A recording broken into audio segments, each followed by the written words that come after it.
છે.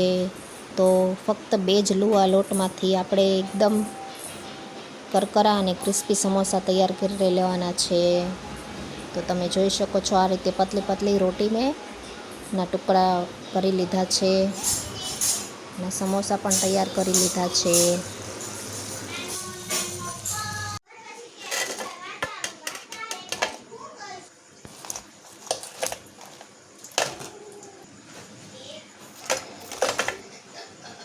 મારી જોડે અપલોડ કરીશ.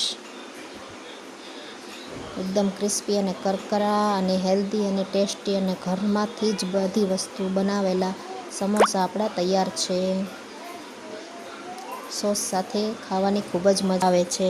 અને આ વિડીયો ગમ્યો હોય તો લાઈક કરી દેજો. ચેનલ ઉપર નવા હોય તો સબસ્ક્રાઈબ કરી દેજો અને કમેન્ટમાં જરૂરથી જણાવજો. હું આ રેસીપી તમારી જોડે જરૂરથી શેર કરીશ. મારા ફોનમાં સ્પેસ વધી જવાના કારણે બધા જ વિડીયો ડિલીટ થઈ ગયા છે. જેટલા વિડીયો રહ્યા છે એનો મેં આ વિડીયો બનાવી લીધો છે.